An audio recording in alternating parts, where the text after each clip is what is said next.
Have you ever been in a moment that should feel like a victory, but instead your stomach is tied in knots?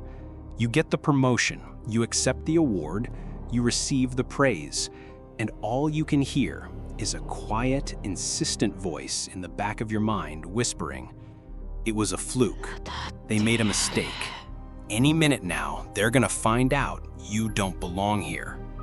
It's the terror of being exposed, the secret, exhausting fear that you are a fraud, a pretender, sitting on a throne you didn't earn. This feeling isn't just a moment of self-doubt. It's a specific, pervasive psychological phenomenon that haunts the most capable and intelligent people among us. This is not a sign of your inadequacy.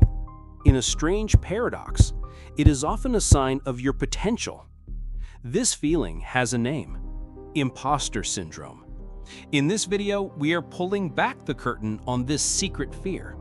We'll explore the strange psychology that makes success feel like a lie, the hidden historical and modern traps that amplify it, and most importantly, the profound shift in perspective required not just to fight it, but to finally understand the powerful message it's trying to send you.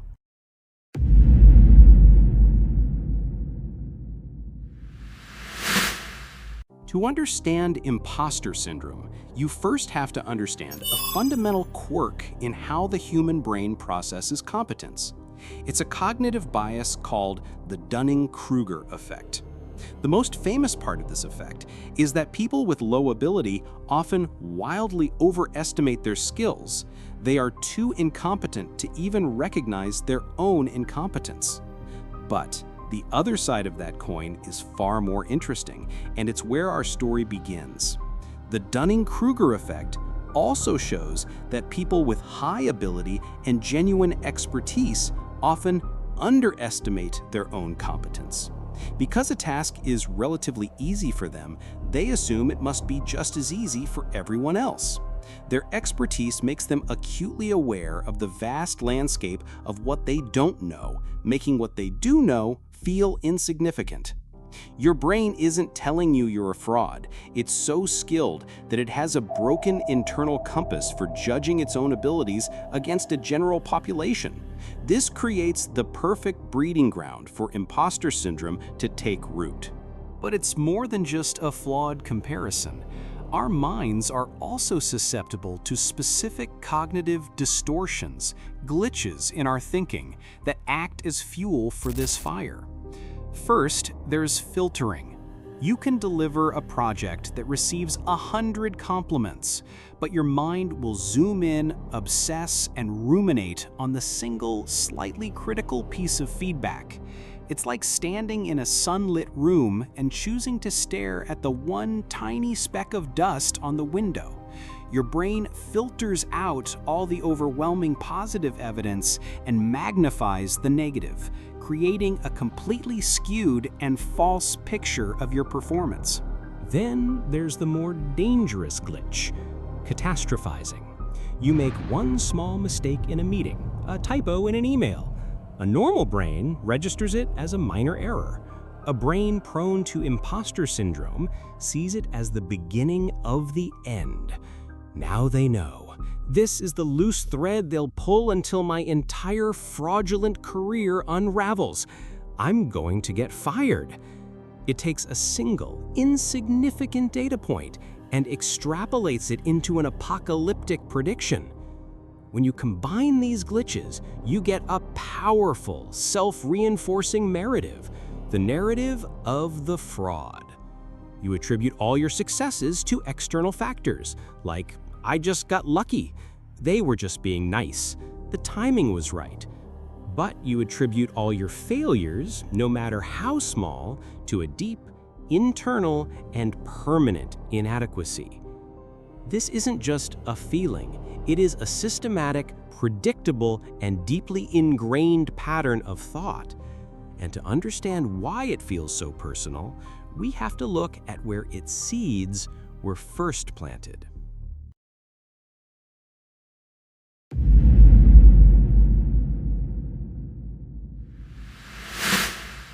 The seeds of imposter syndrome are often planted in the soil of our earliest environments. Many who suffer from it were labeled the smart one or the talented one in their family or school. While this sounds like a gift, it can become a heavy, gilded cage. You learn very early on that your value, your access to love and praise, is conditional. It is tied directly to your performance. You aren't loved for simply being. You are loved for doing. This creates a deep-seated fear that if you ever fail to be brilliant, you will lose that love and validation. You learn to perform, to achieve, to be perfect, but you never learn to internalize that success as a part of your core identity. Success becomes a temporary mask you wear, and you live in constant fear of it being taken away. Another powerful root is being a pioneer. If you are the first person in your family to go to college, a woman in a male-dominated boardroom, or a person of color in a predominantly white institution, you are navigating a world without a map. You look around, and very few people, if any, look like you. Your brain's ancient tribal pattern-matching tendency screams, "You are different, you don't belong." The feeling of being an imposter in this context isn't a reflection of your ability, but an accurate reflection of your environment. You feel like you don't belong because, in a very real sense, the system wasn't built for you. History is filled with brilliant minds haunted by this secret fear.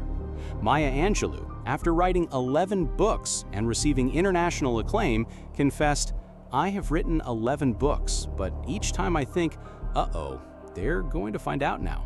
I've run a game on everybody, and they're going to find me out." Albert Einstein, near the end of his life, told a friend he felt like an involuntary swindler, feeling that his life's work didn't deserve the immense praise it received. These were not people who lacked ability. They were people whose internal measure of success was so impossibly high, or whose sense of belonging was so fragile, that no amount of external validation could quiet the voice of the inner critic. They prove that imposter syndrome is not about being an imposter. It's about being a human, pushed to the edge of their own perceived limits.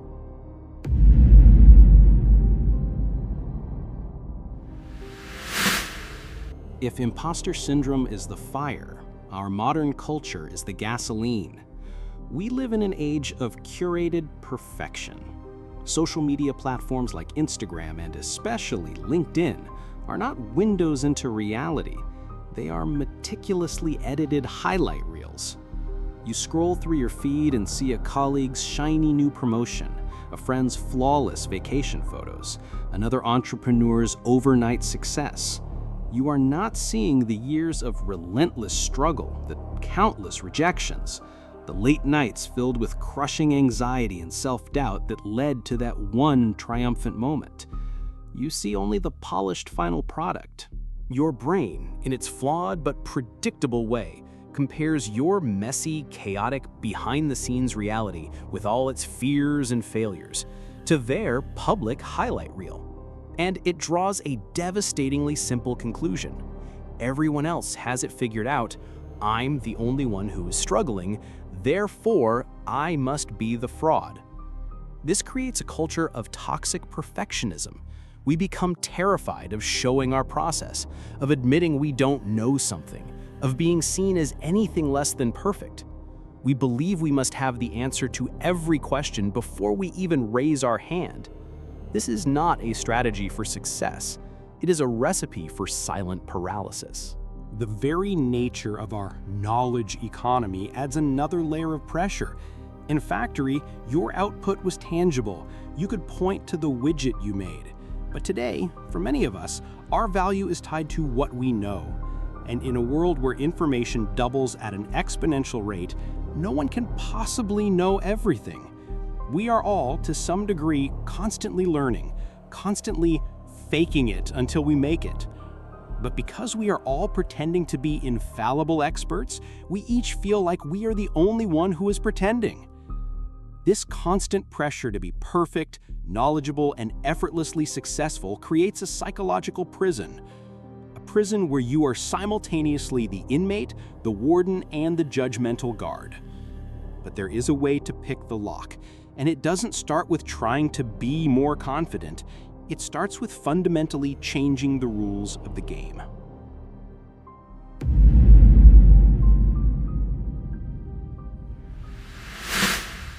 Escaping the grip of imposter syndrome is not about one grand, heroic gesture. It is about the quiet, consistent practice of new mental habits. It is about training your mind to see reality more clearly, one thought at a time. Step 1. Separate feelings from facts. This is the most critical and immediate action you can take.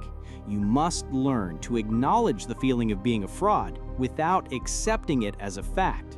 The next time that cold dread washes over you, pause, take a breath, and say this to yourself, either out loud or in your head. I feel like an imposter right now. That is a feeling. It is not a fact. Then state a fact. The fact is, I was hired for this job because I met the qualifications. The fact is, I have successfully completed projects like this before. By creating this deliberate separation, you strip the feeling of its power.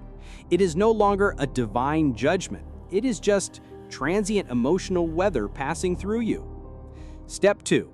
Become the lawyer for your own defense. Your mind is an expert prosecutor, excellent at presenting evidence of your failures. You must become an equally skilled defense attorney. Create a dedicated folder on your computer or a simple notebook. Call it your evidence file. Every time you receive a positive email, every time a colleague thanks you, every time you complete a difficult project or learn a new skill, you log it, no matter how small. When the feeling of being a fraud strikes and the prosecution begins its case, you open your file and present your counter evidence. This is not arrogance. This is data. And data is the perfect weapon against an irrational feeling. Step 3. Redefine competence. Most people with imposter syndrome hold an impossible definition of competence: to know everything instantly without effort.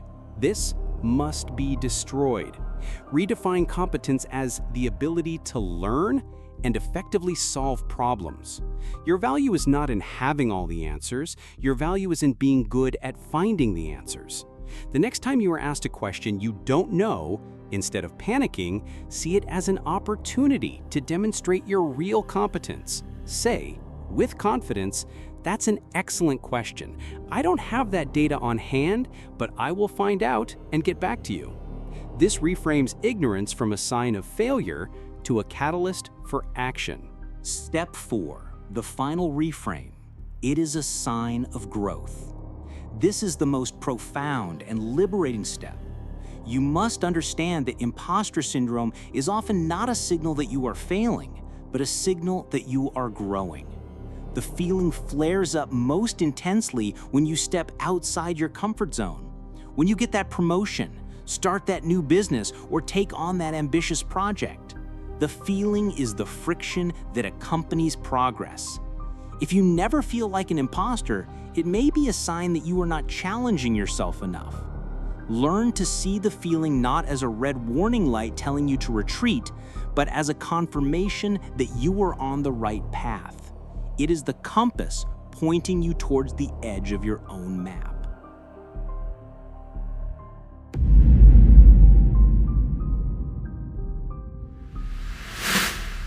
So after everything, after deconstructing the psychology, after learning the practical steps, what is the secret to true, lasting confidence? It is the quiet, courageous acceptance that you are and always will be a work in progress. The world will demand that you project an aura of flawless expertise. It will reward the performance of certainty and punish the admission of vulnerability. But this is a fragile, exhausting, and dishonest way to live. True, resilient confidence is not the absence of self-doubt. It is the ability to move forward despite it.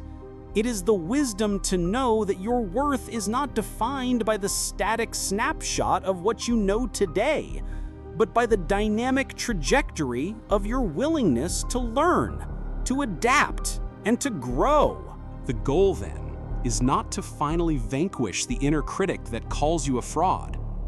That voice may never fully disappear, because it is intertwined with the very ambition, conscientiousness, and self-awareness that make you a high achiever in the first place. The goal is to change your relationship with that voice, to demote it from an all-powerful judge to a nervous, overcautious companion on your journey. You can hear its anxious whispers, you can acknowledge its presence, and then you can calmly turn your attention back to the work that matters, carrying it with you, not as a burden, but as a reminder that you are stepping into new and challenging territory. You are not an imposter. You are an explorer. And every explorer, by definition, is charting a map of a world they have never seen before. That is not fraud.